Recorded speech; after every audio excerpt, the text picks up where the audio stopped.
Hello, hello. Welcome to Heart, and welcome to episode 39. We are um, honored, I would say, to have Janine Vangool as our guest here tonight. Now, Janine, I think I've never done this before, but what I'd like to do is sort of give you an idea of who the type of people are that typically show up in the chat or watch the replay. I think it might help give you some context to the questions that I ask, and maybe how you want to slant your answers. So the people, and again, I only know this if they identify themselves either by commenting or participating in the chat. But the participants are women. They're in the senior age group. They're primarily American. They have been lifelong crafters and have followed from one trend to another. So when macrame was hot, they were doing macrame. When scrapbooking was hot, they were doing scrapbooking. And I think it's fair to say that most now are making journals in one form or another. They also tend to love books and thrifting and collecting. So in other words, they're our people. Mm-hmm. So who is Janine Vangool? Well, in her own words, she's an editor, a publisher, a designer, and I love this, and customer service too, of Uppercase, a quarterly print magazine for the creative and the curious. She also publishes books on eclectic and inspiring topics through the Encyclopedia of Inspiration. I love that because it's succinct, and I think it actually is a mini bio, a vision statement, a mission statement, an elevator pitch, all wrapped into one. So I suspect that you put a lot of work into honing that down to its essence. Is that correct? Yes, I've been at it for 17 years for the magazine though, and Uppercase itself, I founded it in 2005. So I've had a couple decades to hone it in, but the creative and curious aspect, that was from day one. That's always been part of the description of what Uppercase is about, and that's just because I wanted to come up with something that was so vast and expansive that I can slot anything into being creative and curious, right? Like that's just Yes. the nature of us creative and curious people, is we're interested in all sorts of things. So yeah, my background is a graphic designer, but I've always been interested in craft and art and illustration and typography and all sorts of other topics. So Yes. yeah, it's just in there. Well, and I think people who regularly watch my channel know that I've done flip throughs of some of your books. That I have, I'm a subscriber to your magazine, and I'm a subscriber to your newsletter.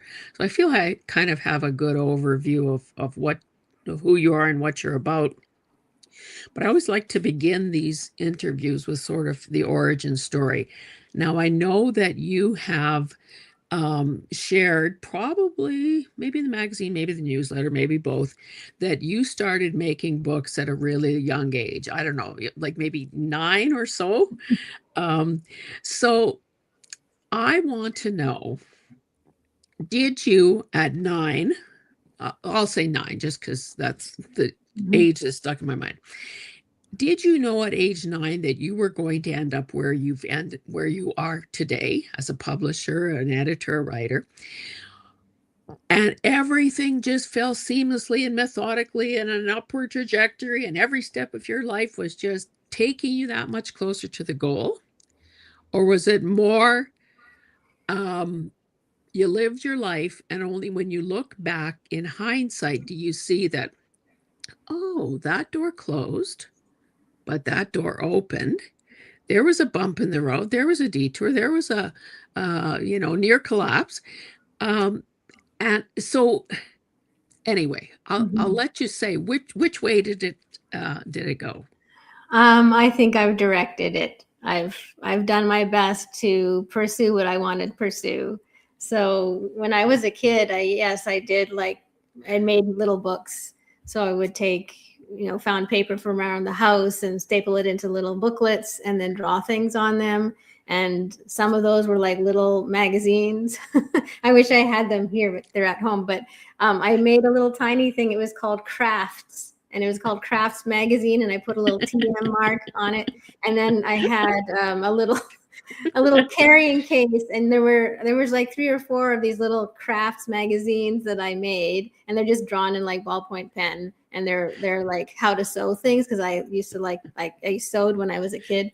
So they're just little instruction booklets about making crafts, and they were little magazines. And then I had books about making things. And I would bring them to family dinners and stuff and birthdays, and just like force my family to sign them out of my library.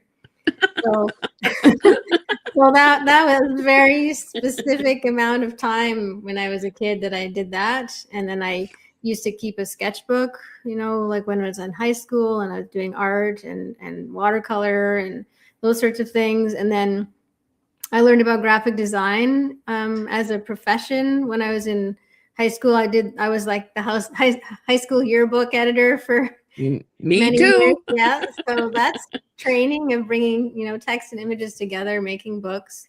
I discovered that graphic design was a profession where you combine books. We can combine text and images and make books, and that's what you do. So right after that, high school, I went to the Alberta College of Art, as it was called back then, and I studied visual communications, specifically to become a graphic designer. And at that point, my dream was like maybe I'd work as a graphic designer for someone else, and maybe design books for other people. And so I did do that for about 12 years before I started designing my own things. Yeah. Yeah. I need to just pause for a moment. Like Mhm. there is something very strange going on with the chat. Now I have a moderator who's here, Teresa. I was telling Janine before we went live that I tried to type in my usual welcome message, and it said, YouTube rejected your comment. This usually means they think it's spam. Try changing it a bit. I did that twice more. Now I am seeing all sorts of foreign language. There's even some, like there's Espanol and there's some Cyrillic in there. I don't know what is going on. It is unfortunate. I think that technology. I think that it's not ideal, but what we will just, the show must go on. I think it's going to be a very worthwhile conversation with Janine. So, again, I have no idea what's going on, but we're going to let the content speak for itself. Okay, so you said that you were a crafty person, and that I think I read somewhere that you sewed and you knit and crochet and things like that. So did you come from a household where art and creativity were sort of valued, and like did you learn all this at your mother or grandmother's knee? Yeah, so I've always loved drawing. And when I was a kid, I used to do a lot of hand sewing. And my mother and my grandmother taught me how to sew. So my mom, when I was little, she did various things, but one of the things that she did was professional alterations of women's clothing for like a clothing store. So I remember this probably when I was in kindergarten or grade 1 or something. And so the ladies would come over and they would try on their outfits, and then my mom would hem them and alter them and stuff. So there was always like the offcuts of women's hems, right? Yes. And so this was like early 80s or so. And so I used to take those and make doll clothes because they're already like partly finished off on one end. So I used to do stuff with those. And my grandmother was also a professional seamstress, and she used to make drapes. So curtains and drapery for maybe it was Sears, one of the department stores, when you went and you would order your curtains Yes. and someone had to make them, and she would make them. And in her basement, she had industrial sewing machines and giant tables, and there were the racks from the ceilings where you could hook up all the curtains and such. So she was busy doing that. And that's a lot of hard work that she did. But she taught me how to sew by hand, and my mom taught me how to sew on a machine. So they were professional sewists, so that influenced me. And on my dad's side, he was a draftsperson. So there you go, like drawing and engineering and such. And his father was a hobbyist oil painter. And so I did a few sessions with my Opie. I remember doing that when I was little, collaborating on some oil paintings. So yeah, definitely some creative streaks there for sure. You couldn't have escaped being a creative had you tried. I think Well, it's in your DNA. yeah, but the professional push, for things like to be more practical than to be an artist, right? Like a Yeah. draftsperson or sewing Yeah. something for a living is different than being an Well, true. artist. So, yeah. Yeah. So I find, I haven't done the shout out to and told people that you, or at least not in this interview, that you are a Canadian, an Albertan. Mhm. And when I was thinking about you in those little books, I was reminded of something that I heard retired astronaut Chris Hadfield talk about. He knew from maybe age 10 or 12 that he was going to be an astronaut. And of course, we know that there are millions of kids out there who say that they want to be astronauts or ballerinas or whatever the dream is. But not everybody is able to make that happen. But you're saying that you had that this goal of yours was pretty firm in your mind, and you deliberately took the steps necessary to get you to where you wanted to be. So when you graduated from college as a graphic designer, you ended up working for working for someone. Um, Even at that moment, was it your goal to have your own business? Was that just kind of a stepping stone to the ultimate dream of having your own business? Yes, it was. So a few things. I grew up in Saskatoon, and then I moved to Alberta to go to art college, and then I just stayed here in Calgary. Um, but yeah, when you graduate from college, you're expected to just get a job with somebody else at that young Yeah. age, right? So I was like 21, 22. And so I did get a day job with a design firm. And it was doing like really the typical things you would do as an entry level. At the time, the Saddle Dome was being renovated, and if you can imagine all the signage that's inside the Saddle Dome, like Yes. all the seats need a number, all the exit signs, all the bathrooms need signs. So I was doing that. I was like setting up the architectural renderings for signage, and I was setting up kind of like the grunt work stuff. Yeah. And then eventually I was doing some logos and some business cards and stuff for various corporations that this design company worked for. It wasn't creative at all, though. It was like really just getting jobs done. But I knew like that those are the sorts of things that you need to do when you're fresh out of Yeah. college. So yeah, So but I back did think I wanted to be my own. I wanted to do my own thing eventually. Yeah. Yeah. Back in the day, how old is the Illustrator software? Would that have been the thing you would have trained on and become proficient at? Well, I graduated in 1995, and it was during the 4 years that I was at art college that the college itself got Mac computers, and there was sort of an introduction to desktop publishing. But I learned most of that on my own, and I took a summer class too, I think.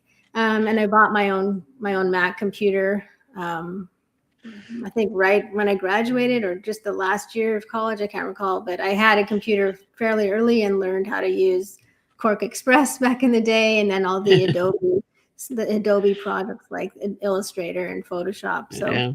those are the tools that I've used my entire career. You don't appear to be scarred by the experience, so that's I'm going to take heart in that, learning all that technology and Yeah, well, keeping up. I started it so long ago and just accepted that actually having that technology has enabled my entire career. Like, to Yeah. be a publisher and designer and have the skills to do it myself is what's kept me going all these years. Yes. So for anyone who wants to get access to you and your inspiration, probably the easiest, the most affordable way is just to subscribe to your newsletter. Um, the thing that I like about your newsletter is the fact that it is uh, conversational. It's got aspects of personal glimpses. It is a regular's clockwork. It sometimes includes promotional, you know, highlights promotions that you're running. Mhm. There might be affiliate links to other programs or content that you are personally endorsing. There are calls for submissions and a chance to pre-order new or reprints of the encyclopedia. So, um, as a business person, is having a newsletter the most effective way to reach a potential customer? It's the number one way that my particular business makes money. Like if I didn't send out my newsletter, I wouldn't make sales. So it's vital, and I figured that out in about 2013, 2014, about how to write the newsletter and how to communicate authentically and effectively, and that the consistency of sending it out and people expect it is Yes. also really integral to it. And of course there's like social media and Instagram and those sorts of things over the years that I've been in business, but the newsletter has always been the main focus for me. And also just, I think, a better way of connecting with people, because anyone can just reply to the newsletter and it comes directly to me and then I reply back. So there's lots of conversations that happen every week from sending that newsletter out. They're not public, like they're not posted on social media for all to see, but I develop relationships with my readers that way. Well, and obviously, you hit the nail on the head there where you said you reply, because I think quite often Joe Public feels that they're attempting to reach out to someone that they, have a legitimate question for or admire or whatever. But if you never hear back, it's kind of another dream shattered kind of thing. Mm-hmm. Um, I have a couple of dumb questions, and I reserve the right to ask dumb questions.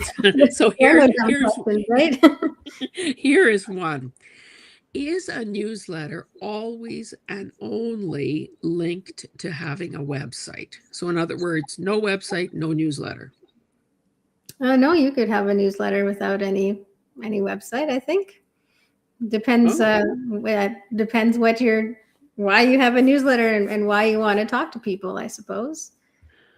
so if it's not linked to a website, it would probably be something through like WordPress or some non-commercial thing. Oh, Is that to correct? actually to send out the newsletter or to Yes. place it. Yeah, well, there are probably free options. I use something called kit.com. It was previously called ConvertKit. And that's just the technology that allows you to send the emails out and to collect people's Yeah. addresses to send it out. Um, Hmm. and so, yeah, and I guess people use Substack and those places for what would be a newsletter, but I don't use that one. Yeah. So, dumb question number two.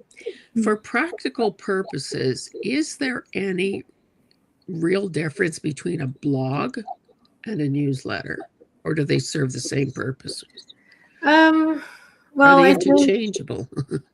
I don't think they're interchangeable. Like a blog would be posted somewhere, like on a website, on a blog site, right? And a person to read it, they have to go visit it over to that. They have to type in your address. They have to go visit it.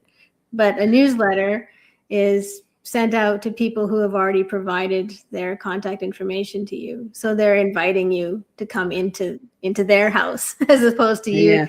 to come over to your house. So I think, you can do both, and that's a good combination. But I think newsletters are great because it is, if you're doing it correctly and legally and you're following like Canada anti-spam laws, for example, anyone who's on your email list they have put their name there. They have provided their information, Yeah. right? They are asking you to send something to them. So Yes. because of that, I think that there's just naturally more interest and engagement of the recipients who want to read what you have to say. Yes, I remember when we were all being spammed by, it was ridiculous, the amount of spam that was coming. So I think Mhm. that legislation was a response to that. So let's talk a bit about the encyclopedia. So if Mhm. people are looking, at the screen, it's all those books at the top Yeah, row there. yeah. I'll grab the Um, first. I think that, so the first one was, feed sack. Yes, I've Yes. got that one. It was, so that's the original, because I, of This is course, have a a reprint. reprint one. Yeah, it looks exactly the same. The texture here is slightly different, but everything else is the same. Okay. So this one is from 2016, I believe. It's been a while. So this one is interesting because this one is written by someone else. So Lindsay Cull-McRae is the author of the Feed Sacks book. And this came about because she and I were working together on an article for Uppercase magazine about feed sacks. And we were both so enamored with them. And so if you don't know what a feed sack is, it's things like farm feed, animal feed, flour, those sorts of things used to be packaged in really beautiful cloth bags, and large cloth bags. And they had designs on them, and the housewives who received the fabric could wash out some of the washed out designs, or there would be designs printed specifically for patterns that they could use, or there would be, if you collected enough bags, you could make things out of it, like clothing. And once the clothing and the beautiful patterns, they just like took off, and people really wanted to use their feed sack fabrics. So anyway, it's a really lush history, so much beautiful pattern in there. And when Lindsay and I were doing the article, we just like, oh, this would make a great book. So I said, yeah, it would, because I love the graphic history of things, and there's so much, graphic design and pattern, and it's just an amazing topic. And then there were other topics at the time that I was like, yeah, I have ideas for other books, but they're unrelated to this. So how can I publish all these different books and make it cohesive? And that's when I came up with the idea of it could be an encyclopedia of inspiration, and that each book is about a different thing, but it's an inspiring, creative topic. So, Feed Sacks appeals to the history buff, but it also appeals to people who love to sew, people who are into like thrifting and vintage, history of women. There's history of graphic design in here. Then the next ones that I did were Stitchillo and Botanica and Ephemera. So Stitchillo is about using stitching to illustrate ideas. So using thread to create art and to illustrate stories, and more of a narrative thing. And Botanica is how plants and flowers can inspire creativity. So that one's been one of my my bestsellers over the years, I've reprinted a number of times. And then ephemera is all about vintage ephemera, like paper bits and pieces and stuff, and how artists are inspired by that to do collage. And yeah, it's a really pretty one. And so I feature some of my own collections in there too. And putting together that book was an excuse for me to just like go buy a whole bunch of stuff on eBay so that I could be featured in the book. So it just started as an idea of like just an inspirational encyclopedia where each volume there's a different letter, but they're not released in alphabetical order. They just whenever I have an idea that fits into a letter, I announce the letter and I do that one next. So yeah, I can't believe I'm still doing this, but I'm glad that I am. I'm glad I came up with that encyclopedia concept because it allows for a lot of creativity, but it's also still like nicely constrained. So my graphic designer tendencies and my organizational tendencies and trying to keep things like somehow wrangled in works really well. So I, of course, was hoping that because you're using an alphabetical kind of system for titling these things, I was hoping that that meant that you had a plan for 26 issues. Yeah. Is that the plan? Well, the plan is to come up with 26 of them. But when I started, I didn't have a fully completed list. I just had general ideas and just trust that I'll be able to figure it out.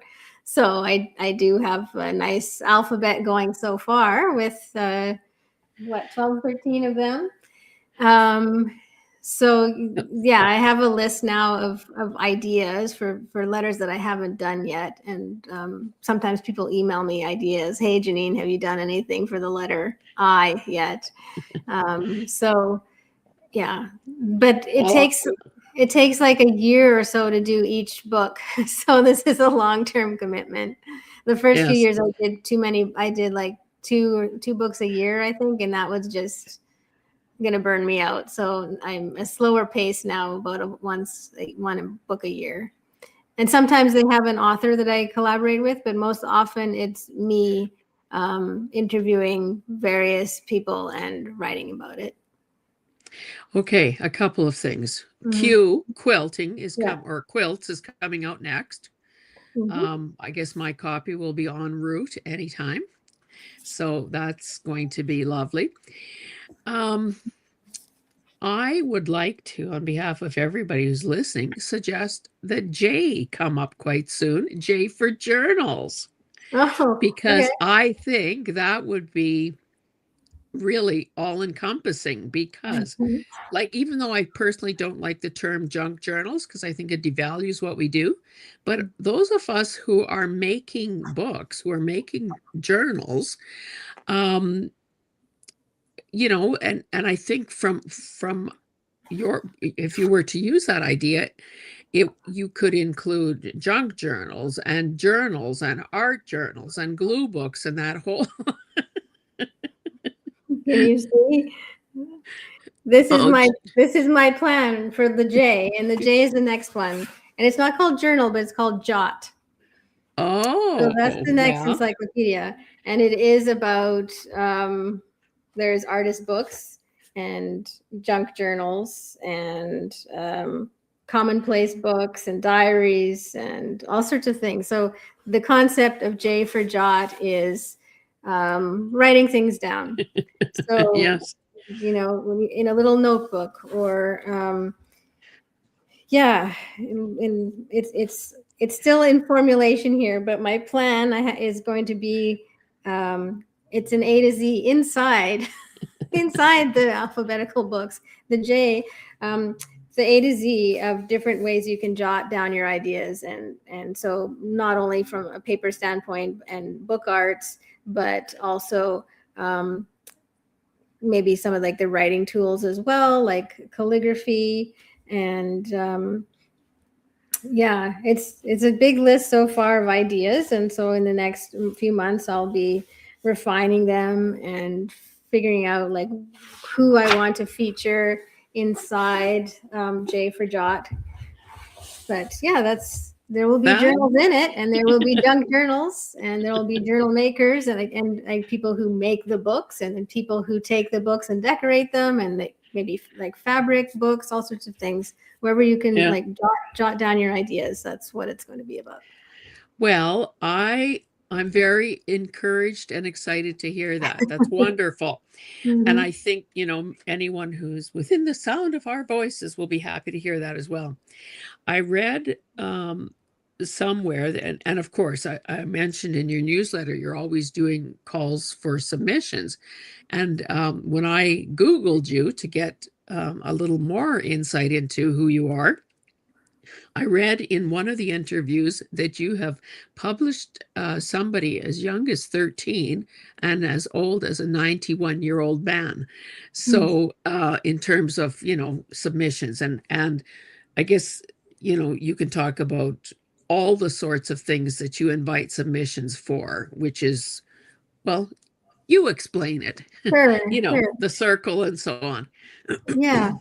Um, so when I first started Uppercase, or just like Uppercase, it began as an art gallery actually. So it was in downtown Calgary, and it was in a building called Art Central.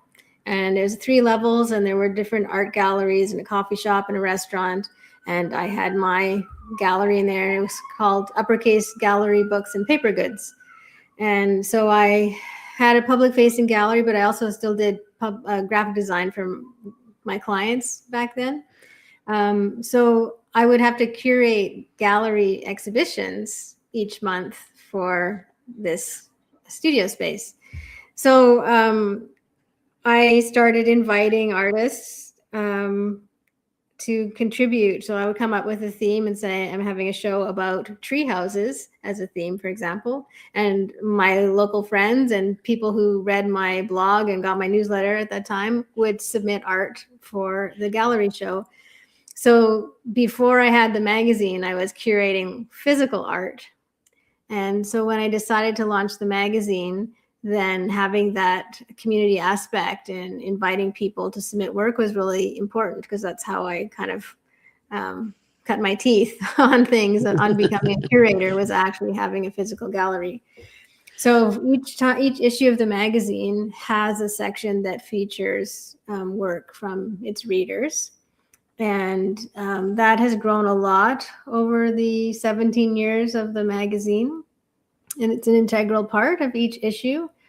So each issue has at least one open call, and each issue has generally like 2 themes that I work on to kind of corral my ideas, and there will be open calls for each of the themes. One is usually a more material and practical theme, like texture, for example, is the theme in the upcoming issue. So there was an open call for people to share their projects that accentuate texture, or where texture is like the primary feature of its reason for being, or its technique for making it. And then the other theme in the next issue is the creative self. So asking people, how do you nurture your creative self? What does it mean to be creative and to have a relationship with yourself about your creativity? So those are the 2 open calls, and I get amazing submissions from lots of people. And then I have to just kind of curate them down and pick the ones that go in the magazine. And I don't pick like the best ones, like that.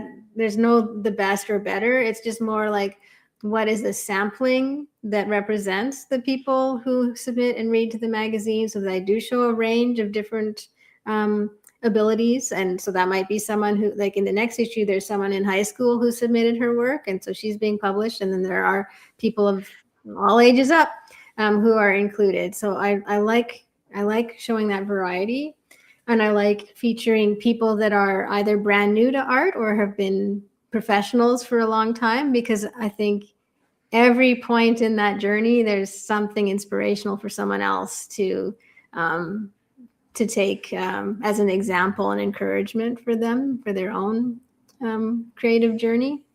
So yeah, that's part of the fun and the challenge of being the editor of this magazine, is reading all the stories and figuring out which ones that I'm going to like commit to print. So And you also use readers' work in the newsletter as well.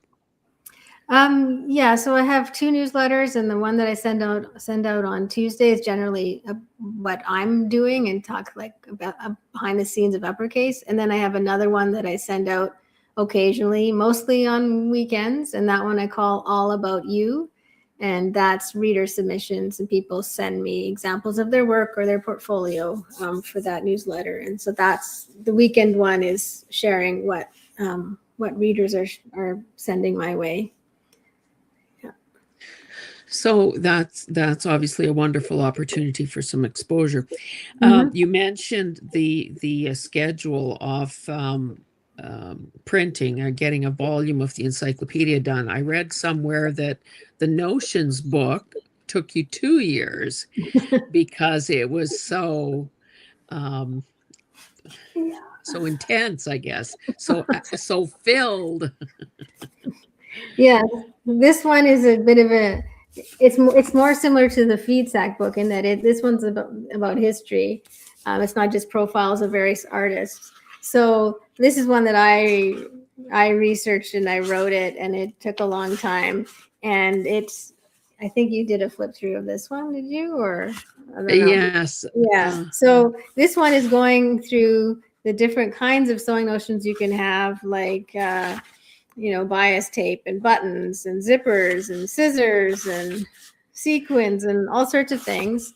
And I went and I figured out um, I dove into the history of them, researched, the patents and the history of like the development of the zipper, and really went into the detail. Like here's the history of the seam ripper, for example, and the patents and the different stories that I was able to uncover about these devices.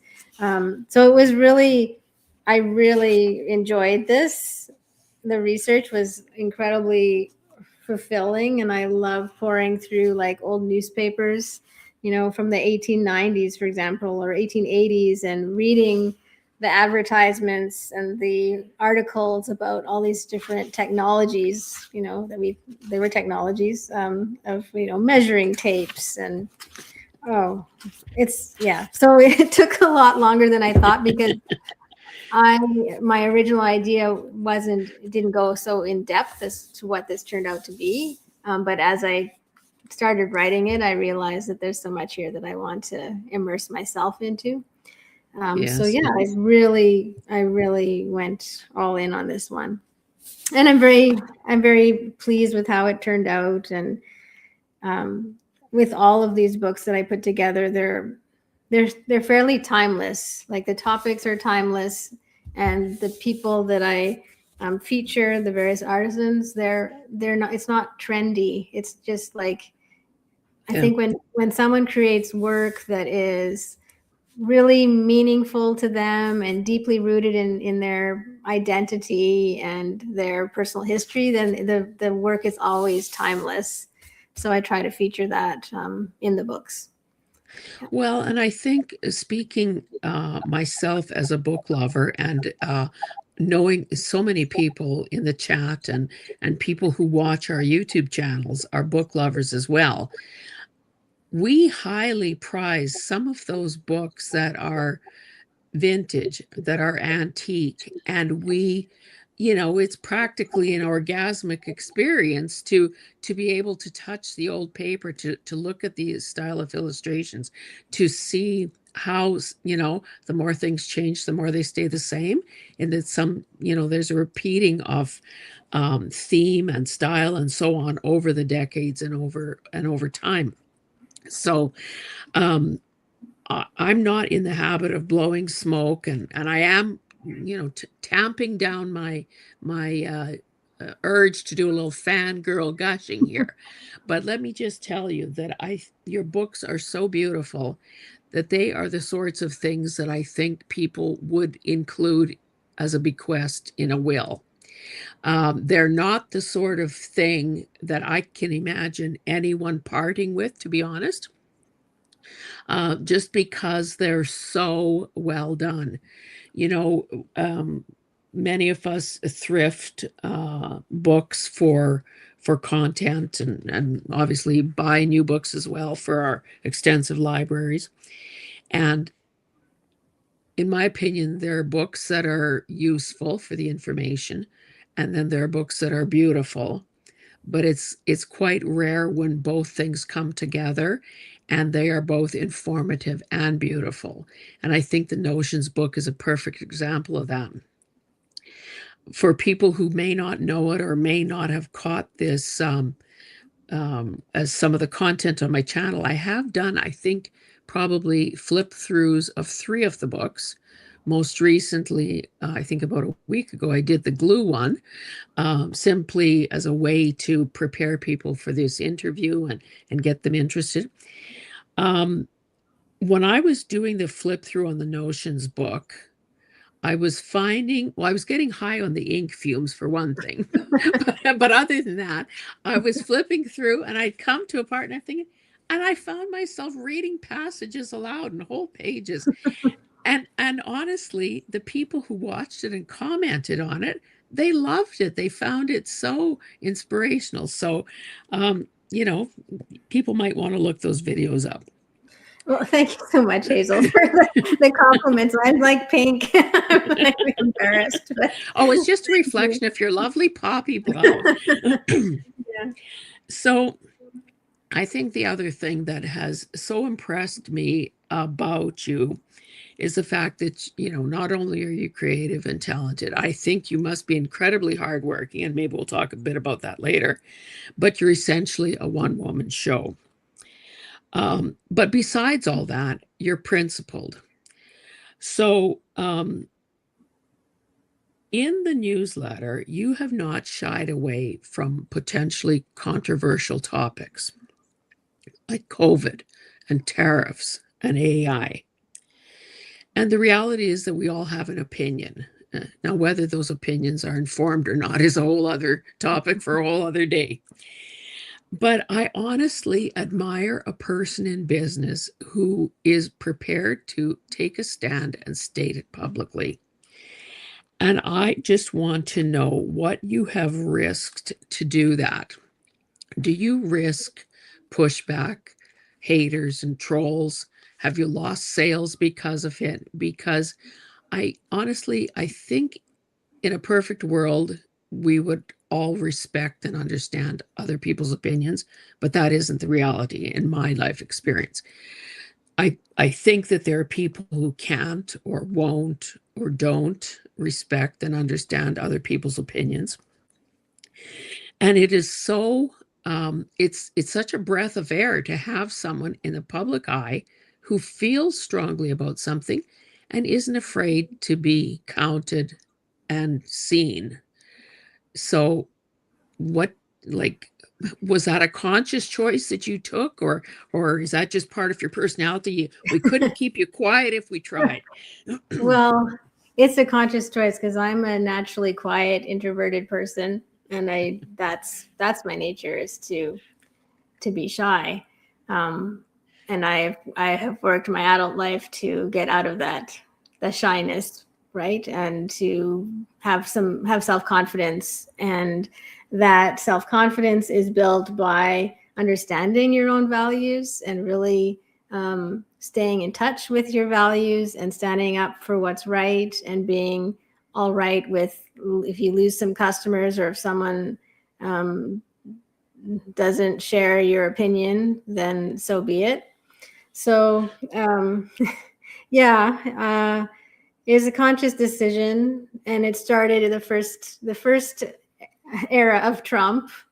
He's been the most controversial thing I've ever mentioned in my newsletter repeatedly, and it's anytime I have strayed on his topic, even tangentially, because I don't talk about that very frequently at all. But there are plenty of instances for us Canadians where we've had to, potentially change our business because of tariffs and threats and things. So the first time he was president, I did state very specifically about some of the effects he was having, and negative ones. And I did lose subscribers, both from the newsletter who just unsubscribed, and sometimes people would email back and be angry about what I had said, and so be it.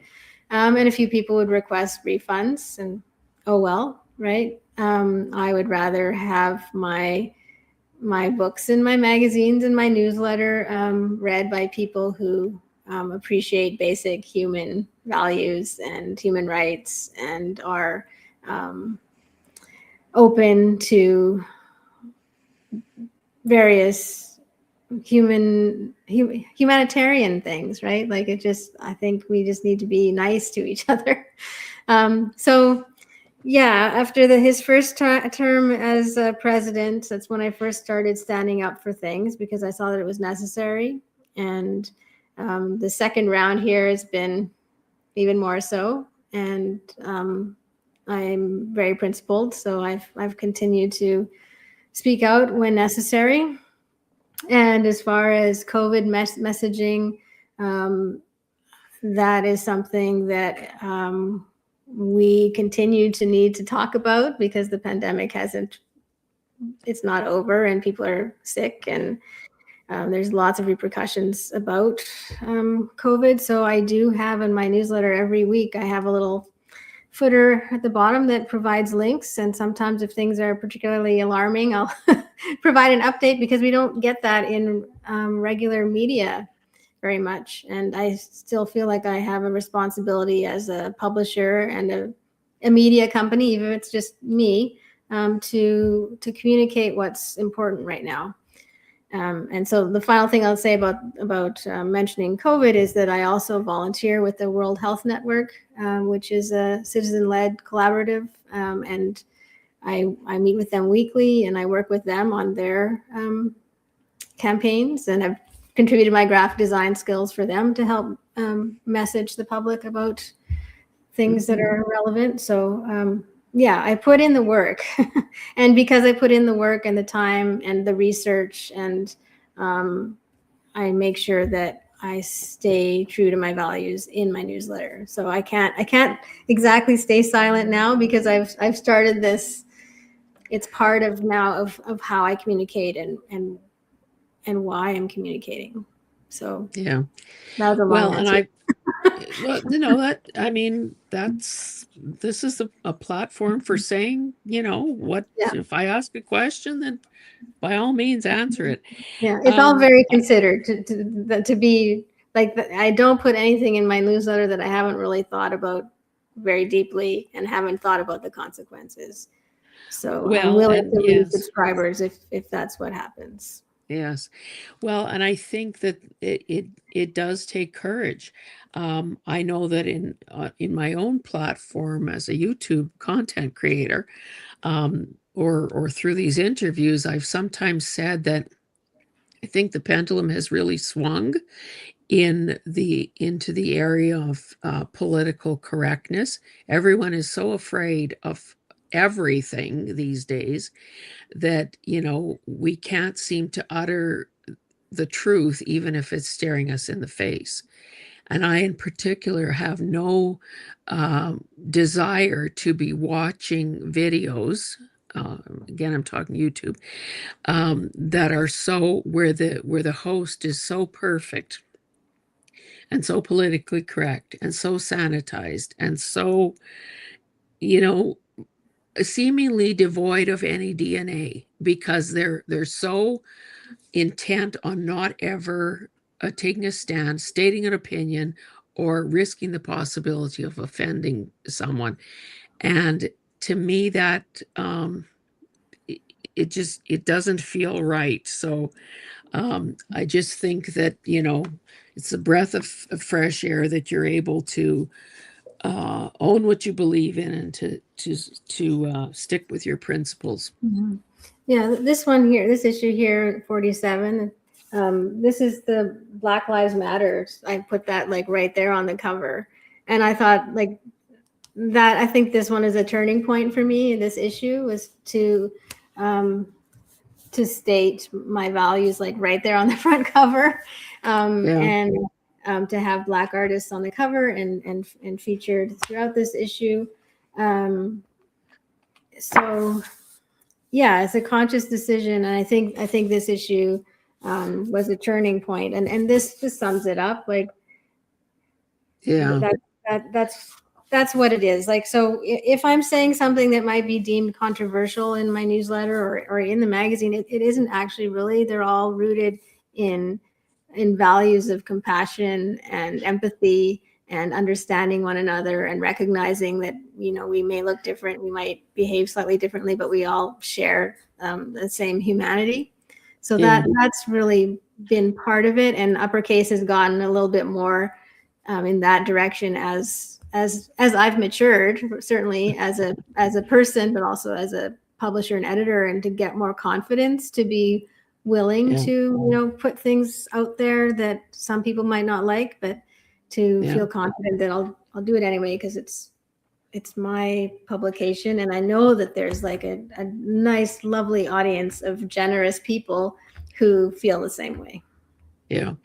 I think another example of somebody that I've interviewed for this series that operates on that same premise are the mother-daughter team from PM Artist Studios. They do 4 live videos a week, and they have stated their opinion in no uncertain terms. And you know, if people don't like what they're seeing or hearing, there are plenty of options elsewhere. Again, so I just applaud your bravery Thank you. in doing it, even when it can hurt the bottom line. Mm-hmm. Um, so I think you said earlier that the magazine launched in 2005. So Oh no, I'm sorry, looking. 2009. Oh, 2009. Yeah, the Okay. gallery opened in 2005 and the magazine 2009. Okay. So that decision to close the storefront, and I think you also, at one time, the magazine was also available at places like Chapters, which of course is the Mm-hmm. Canadian bookstore chain. So was it a financial decision? Because you have talked about, you know, the business threatened to go under at one point because of it's a really hard field, I think, to succeed in Yeah. then, and maybe even more so in 2026. So were these, so is it a bringing home, as it were, the control of your own business, or was it more financial in nature that um, you know, obviously Mm-hmm. if somebody else is selling your product for you, they're sharing in the profit, so Right. to speak. Yeah. Well, the financial problem that I was having was earlier. Well, it was like 2013, I guess, but so 7 years in maybe. But I was I didn't have any business training, so I was always just kind of experimenting as I went along. And the print business, creating a subscription magazine that gets mailed out is complicated. You know, it's expensive to produce, you know, paper and printing and postage, and just the logistics of it all is difficult. And it needs, for it to work, you need to have a number of subscribers to support it. And the more people you can get to subscribe, the better, because then you can print more. And the more you print, the lower per unit cost you have. And so, Yes. you know, but it is hard to grow it, and it's hard to maintain, because the nature of a subscription is you know, it's maybe for 4 issues for a year, and then you have to get people to renew it and to keep going and such. So it's a lot of work to keep it going, and then you have to keep it growing, and so it's a lot of work. Took me a long time to figure out the basic formula how to make that work. So yeah, but there's always challenges, like Canada Post, for example, postal strikes, just problems in fulfillment and such like that. But I can't really remember what I'm supposed to be answering here. But it's always, there's always a challenge. And the part when my company was in the most trouble, though, was when I didn't understand how to market the magazine, like how to share with people, how to be like how to get the word out there. And once I figured that out, it's been much easier, and it's grown from there. And it's been great because I still have people who've been subscribing since the very beginning, to which I'm very grateful. And the best Uppercase subscriber is someone who, even if they didn't hear about it earlier on, when they find it, they just like fall in love with it, and now we're in it together. And I have a lot of those core subscribers who just support the magazine consistently, and they buy all my books, and that's my audience. Like, we're kindred spirits, and I'm so pleased and happy and honored to have a really nice group of people like that they keep me going. And those people are located all around the world. You have subscribers around the world. So at this moment in time, you do not have a storefront, and you do not have your magazines available on the rack, so to speak. It's strictly by subscription, right? Yeah. Right. So when I did have the gallery for a number of years, and that was great. And, having the magazine was a pivot that I consciously took. I became a mother in 2010, and having a gallery and a magazine and design clients, that wasn't going to happen. But having a child and a regular publication that came out with a schedule, like, that seemed manageable. But shortly after my son was born, the building that I was in was slated for demolition. It had been sold, and it was going to be time to move out anyway. So I just used that opportunity to, that was a good time to just say, okay, I don't need to do retail anymore. And I didn't want to physically do gallery shows and all that work. So it was a good time to just focus on publishing. And then, no regrets about making that change and just focusing on my printed products. And that was a good decision, because having a magazine and publishing books and being a one-person show is enough work as it is. I don't need to do more than that. Yeah. So you talked a bit about this when you went on a bit of a shopping spree for your Notions book. Are you the sort of person that loves thrifting, that loves collecting, and has it ever posed a problem for you? It's not been a problem, because I make it work. So yeah, I love thrifting. Like, there's like a vintage doily there. Yes. Yeah. And before I started the magazine, I did a book about typewriters.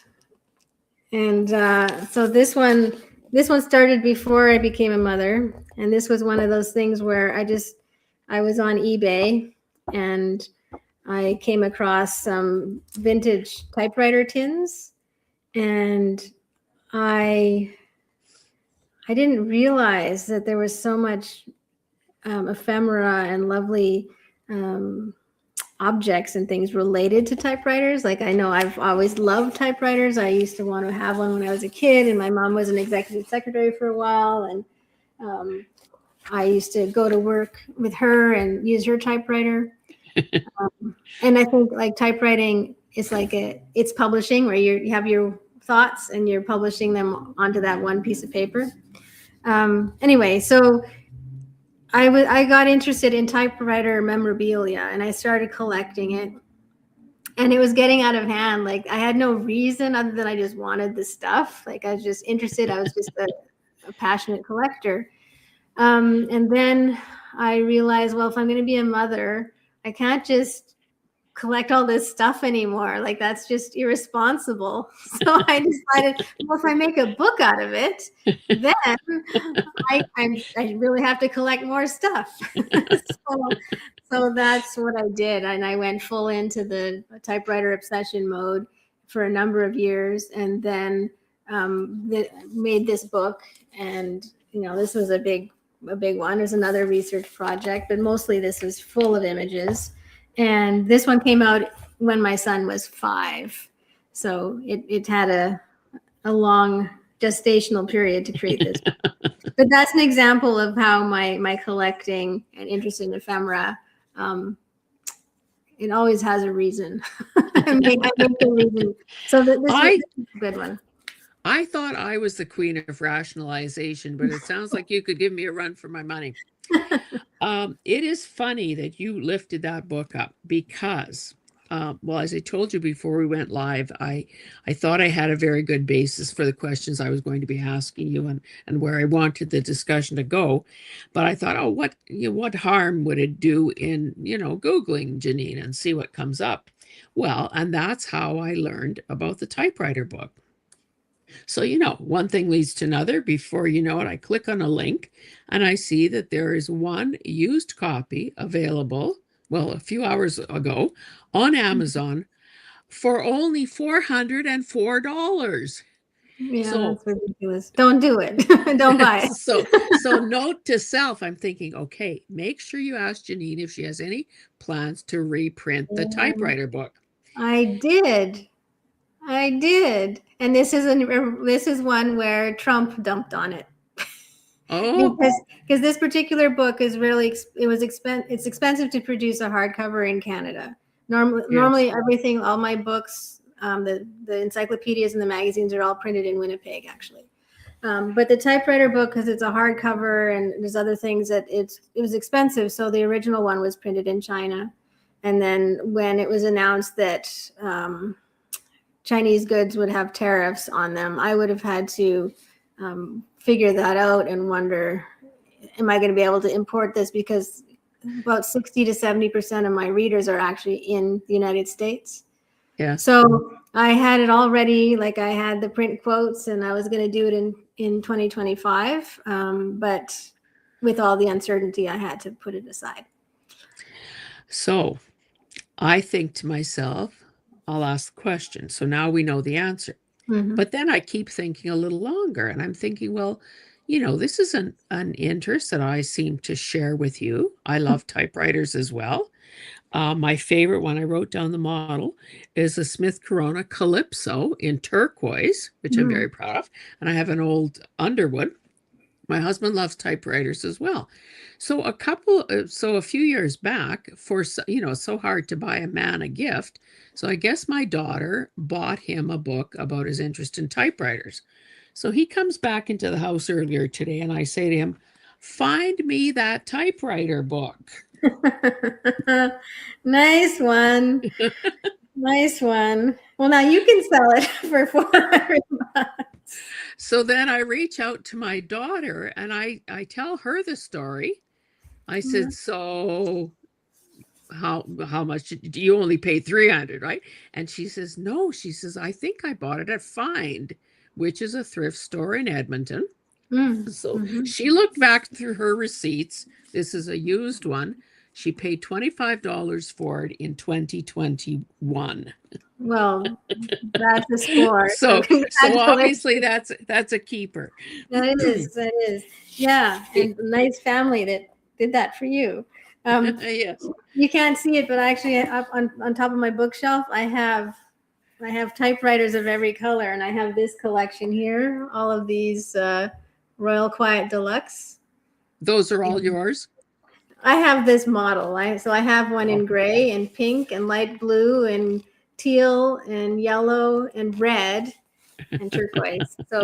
But that's it. No more typewriters for me. I don't need any more. Yeah.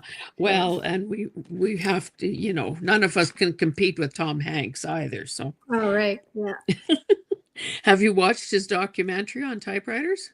I have not. I think so. It was on. Maybe it was. I know he had a book about typewriters. I read that. Yeah. But yeah. When that book came out, everyone was telling me about Tom Hanks. So yeah. But I don't know if I ever tried. I tried to send him a book, but I don't think he ever got it. Anyway. Oh, that's fine. Oh, that would have been nice. So it's clear to me, and anyone listening to this interview that you are a productive, very busy person. So, could you maybe talk about what a typical day in your life is like? Are you very disciplined, early to rise, show up at the office, put in a good day's work, have some actual limits between home and work, between rest and relaxation and drudgery? How do you do it?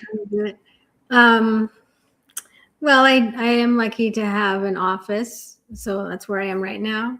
But I do not have a division between home and work any either, because I still have a computer at home and my brain is my work, right? So like I'm still thinking about ideas for books and projects and things I have to do wherever I am. I take my brain with me, so there's no shutting off the work aspect, and that's fine. I've gotten used to that over the years, and it serves me well. And but because of that, then I am also like if I need time off, if I want to just like do nothing for a couple hours in the afternoon, or if I need to sleep in, or those sorts of things, like I let that be. That's fine. And I I've like homeschooled my son for a number of years and was able to, prioritize that and still do my business and everything. So I'm just very good at managing my time, and I'm very good at getting down to business. Like when I have to do my work, I just do it. Like I don't waste time. So I think that's really the secret, is not wasting time and not debating about whether I should do something now or later. Like I'll just do it now.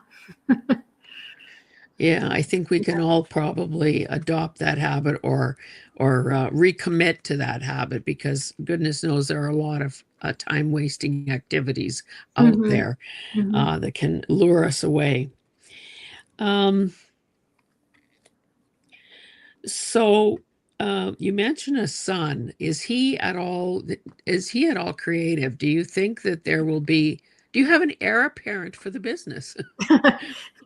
Well, my son is very creative, and we've collaborated on some projects too. The Little You books, and I'll grab those too because they're right here.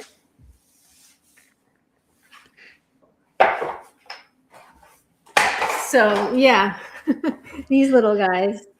Um, and so these are inspired by becoming a mom. And when you have a little kid, there's all sorts of beautiful toys and wonderful children's books, and it's just really a wonderful, colorful time. And so here's him from a long time ago. So yeah, so he actually inspired this series, and there's 3 that came out, and over a number of years. And by the time we were getting to, I call him my editor at large for these ones, and so he's part of the book. And he's okay. This one is when he was 10, and this is early pandemic time, so we had a lot of time together to work on this. And he influenced the content, and he wrote some of the articles, and we collaborated on things together. And this is the 3rd one.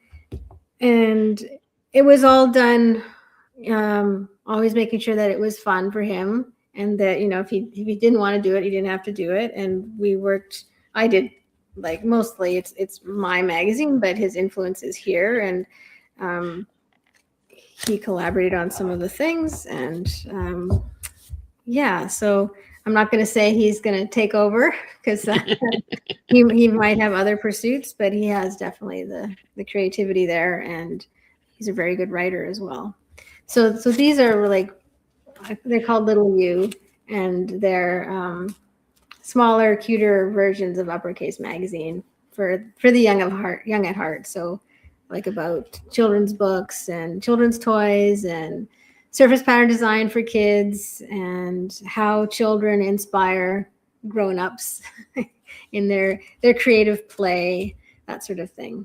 So it's a trilogy. I don't think we'll do another one, because now we're outside of that really super cute zone, because now he's 15 and we're interested in other things together. But yeah, it was a lovely project to do. And now since these are a few years old, they're still in my website. I still have inventory of them all, but we sell them, and 100% of the proceeds go to UNICEF Canada.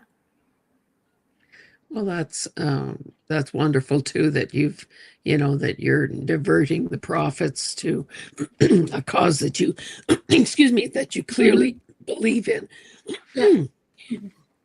So, viewers You have of some my water? channel, I guess, yeah, I told Janine that this is like, whoops, like a Mickey of Buckley's cough medicine, and I don't know, I don't think this is available in the States, but all those commercials about showing how people taste this, and it practically, if it doesn't kill you, it'll make you better. Mm-hmm. It's true. So I had a swig of that before we went live, but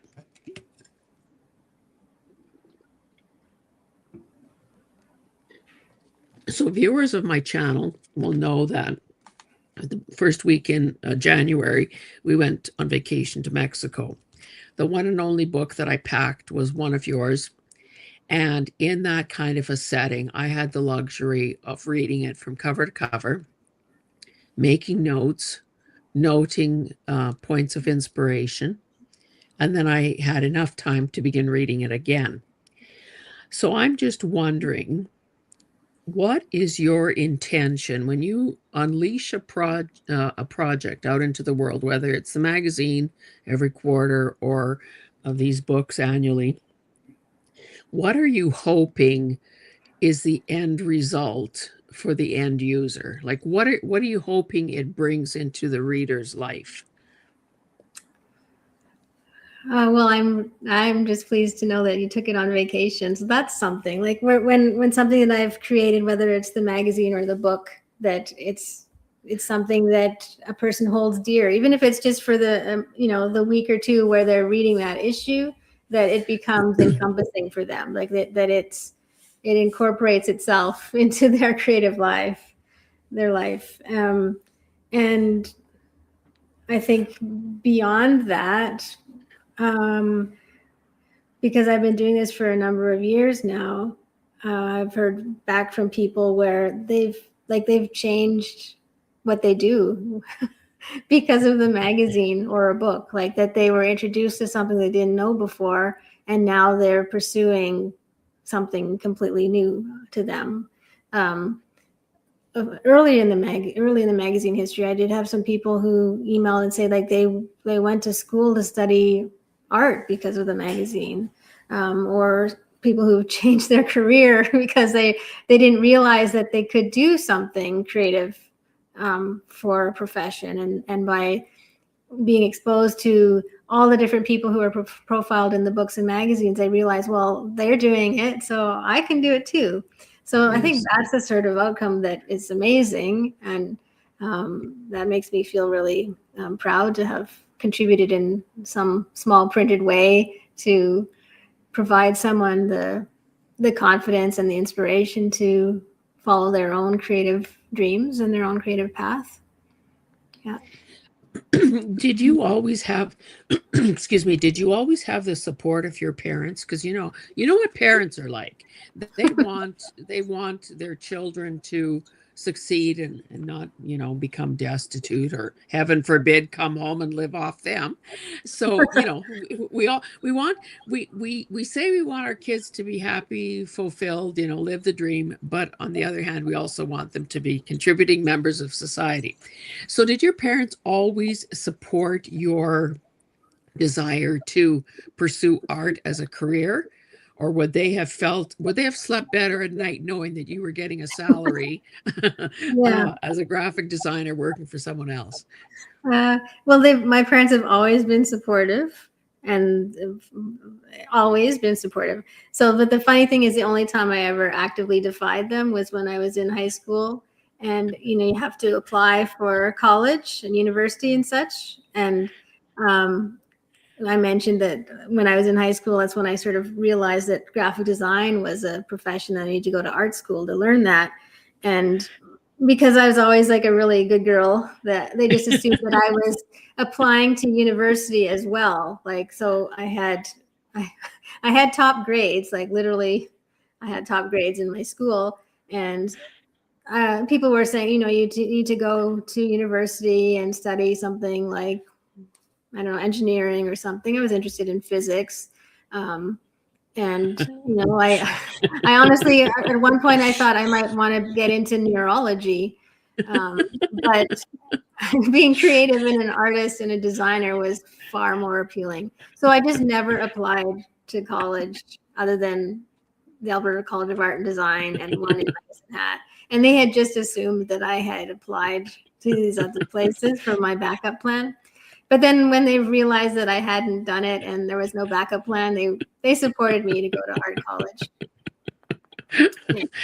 Well, that's a great story, and it's, you know, I think it's also a lesson for, you know, parents as well, that we can either support our kids in what they choose to do, or we can make them and ourselves miserable trying to mold them in our own image, kind of thing. So yeah. Once it was it was like obvious that I had a specific thing I wanted to learn, and this was a moment I've probably talked about before somewhere else, but my dad had a map and he put his thumb on Saskatoon and then kind of went like this with his hand and said, this is 1 day's driving from Saskatoon, so you can go anywhere within here. And so I ended up in Calgary.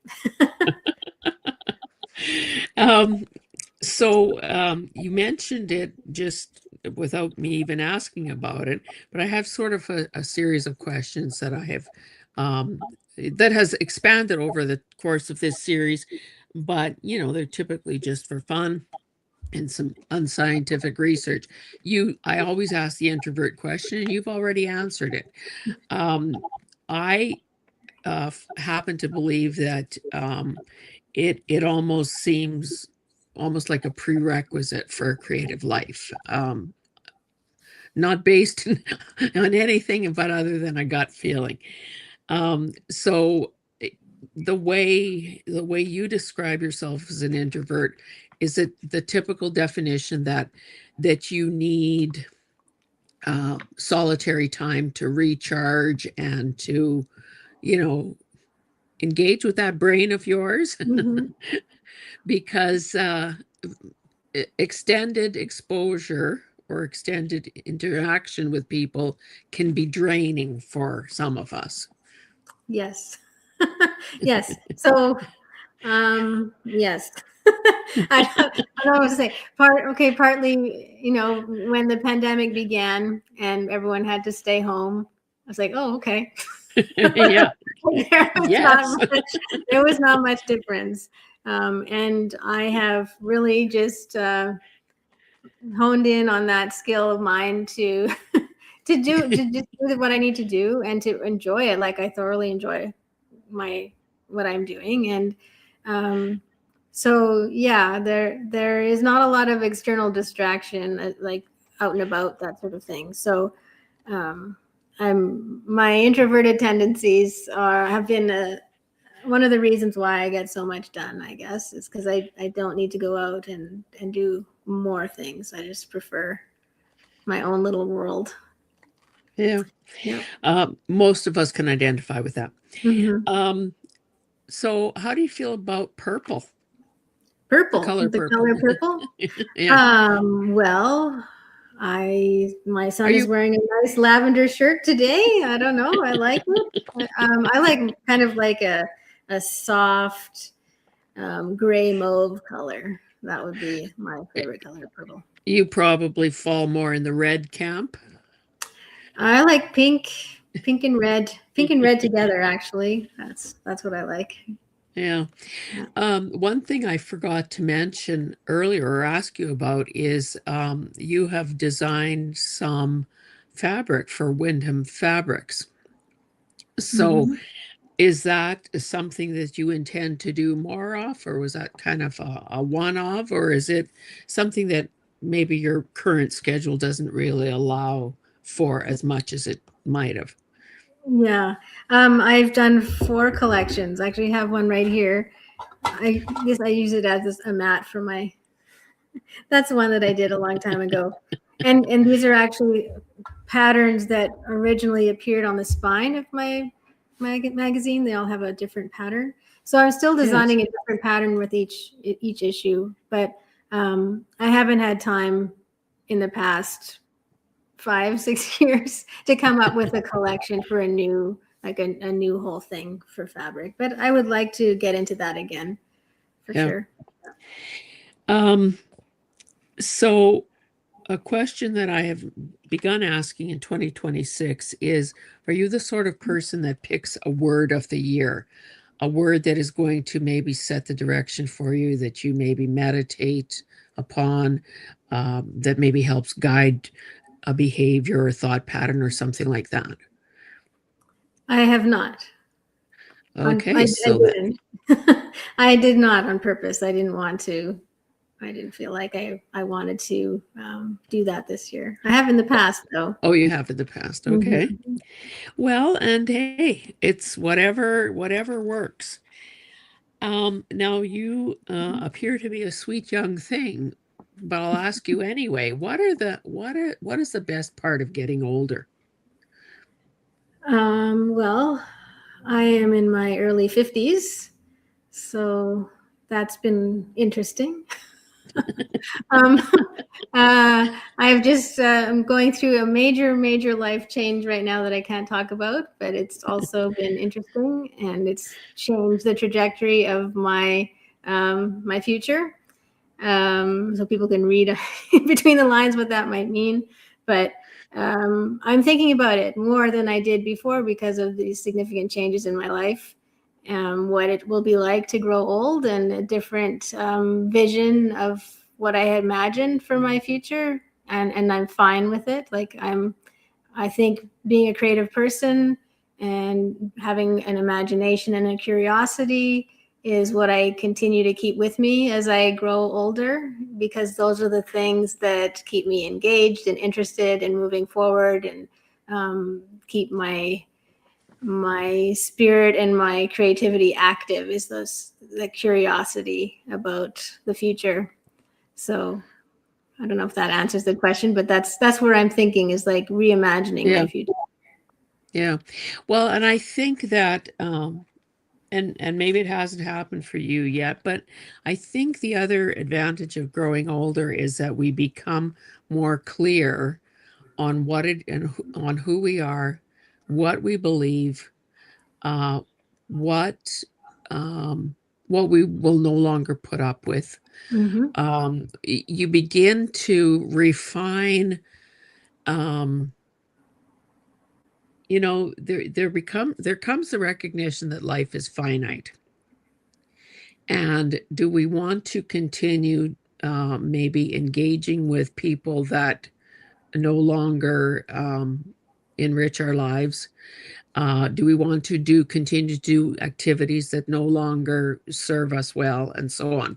So I think it becomes easier to start saying no to those things that are holding us back, or hurting us, or making us not soar as we were intended to. Mm-hmm. So I think that's definitely the part of it, as well as we seem to get empowered, I think, to cut the BS, to stop playing games, to speak the truth, to not suffer fools gladly, Mm-hmm. all of those kinds of things. I sometimes think about Sophia from Golden Girls, and how they always blamed her mouth on the fact that that maybe she had a touch of dementia or something, but in fact she was just a, a woman, you know, who was distilling things down to their essence, Yeah. and saying, Mm-hmm. calling it as she saw it. Yeah. And there are worse things to aspire to, I think, in life than than doing that. So um, I know that sometimes in your newsletter you have talked about the fact that even though your day to day, your Monday to Friday, morning till you fall asleep at night, is a creative pursuit, in that, because of what you're doing, but it also seems to me that you were expressing a bit of frustration that you hadn't had the time or opportunity to physically create something with your own two hands. Mhm. And there were a lot of visuals that appeared with that newsletter with you, with your printing blocks and so on. Yeah. So, how, well, I guess the question is, do you? And if you do, how do you carve out time when you put aside the must do's and do the want to's instead? Yes. So I moved into this studio here almost 3 years ago, and when I moved in, I imagined like there's a lot of space here um, to spread out and to be creative, and so I kind of imagined, well, I'll do some painting, and I'll be able to just dabble in my painting while I do all the other stuff. But then when I moved in, it's like, oh, I gotta pay for this place. I have a mortgage. I have to do all this stuff, and I went full on into I gotta do a lot of work. And so yes, I had to kind of delay that kind of artistic fantasy part. But lately, now a number of years in here, I have been carving out time to do creative stuff. And as I had in the newsletter, I'm doing like typographic explorations with rubber stamps and collage and other letter set, vintage letter set. So I started something I'm calling my textbook, which is just like a sketchbook, but it's words only. And here's like a rough. I was just doodling with Yes. rubber stamps. And I was invited by Karen, I forget her last name at the moment, from Sketchbook Revival, which is an annual online kind of symposium where she invites a bunch of instructors, and Yes. You sign up for free and you get access to kind of these samplers from all the different instructors. And she invited me to be an instructor, which is amazing. But I never have taught any sort of like creative craft before. So I decided to pursue the textbook idea as my presentation. So having that as kind of like, oh, I have to do this now for work is actually been the best thing for my creativity, because then I've gone every day since January, mid-January. I've been putting things into this notebook and exploring creativity from kind of like a word standpoint, where the words are the images. Like, so here's an example of like layered text. Oh, yes. Some hand lettering and then put some letter set on top. Or I am responding to political events and creating things in the sketchbook that are kind of related to current events. Yes. Right. So anyway, this became a class that'll be available through the Sketchbook Revival thing that I think it's out in April. But I'm going to keep doing this because I found it really cathartic and fun and satisfying to do, just like come up with phrases and then stamp them out. And this also kind of relates to the Jot book that I'm starting to work on too, which is about collecting ideas and putting them down on paper.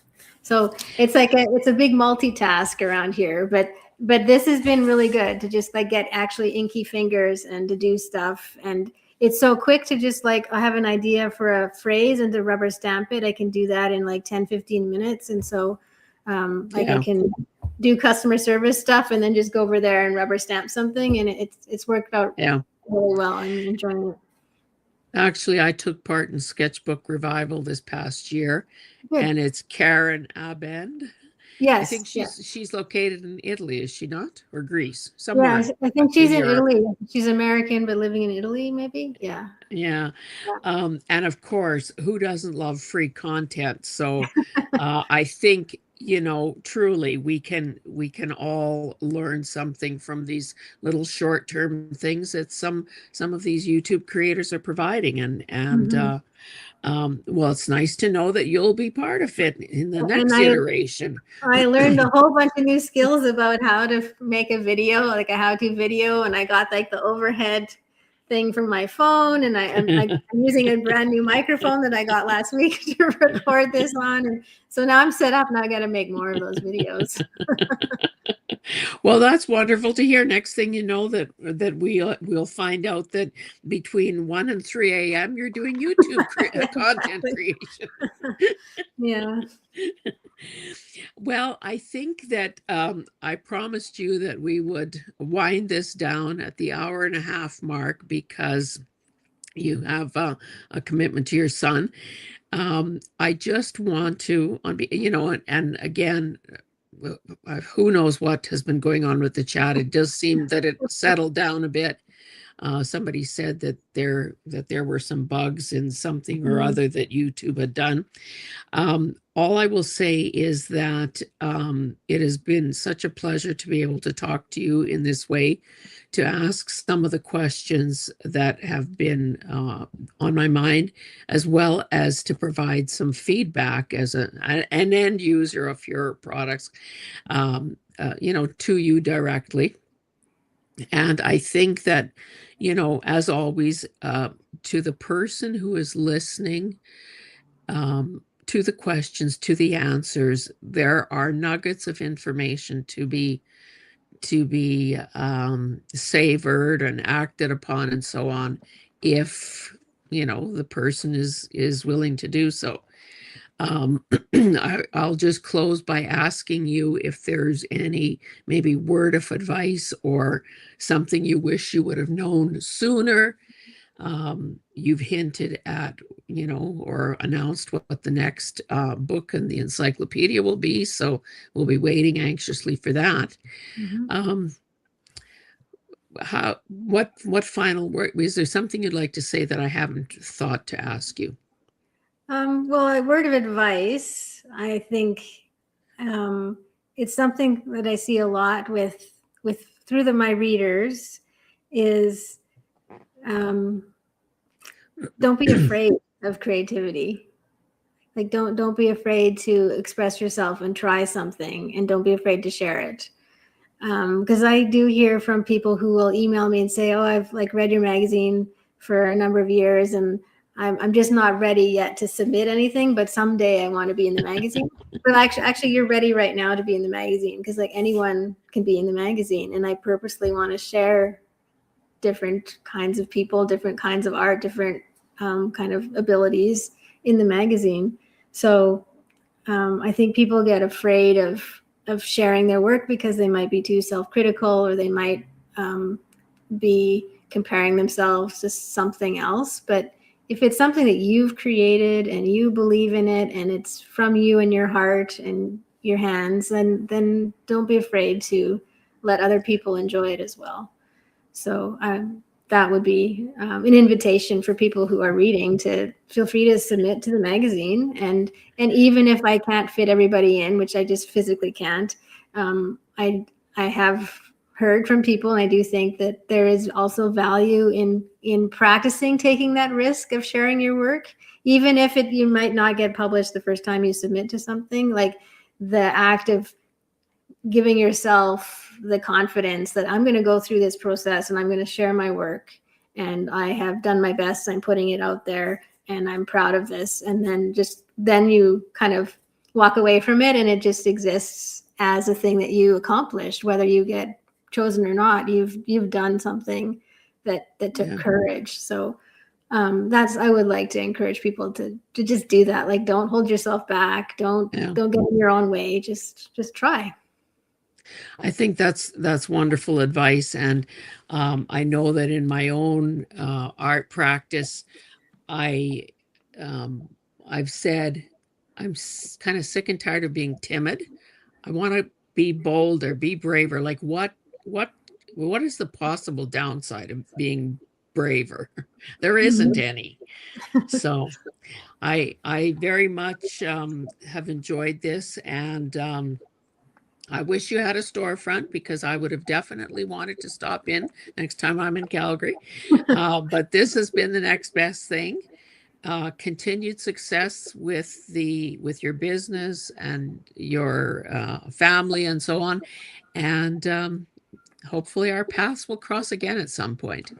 Well, Hazel, Thank you can come and visit me anyway. You don't you can just tell me you're coming and you can come visit. But yeah, thank you so much for the wonderful things you said to me today too. I'll just replay the video later when I need it. I need a bit of a boost. Well, So I was thank you. going to say that I just have the free version of StreamYard, so I can only stream, one destination at a time. And typically the interviewee gets to, stream it to their own channel. But hey, if you don't start a channel very soon, then I don't know. It has nowhere to go, I'm afraid. I do have a Anyway. YouTube channel, but I haven't put anything updated there for quite a long time.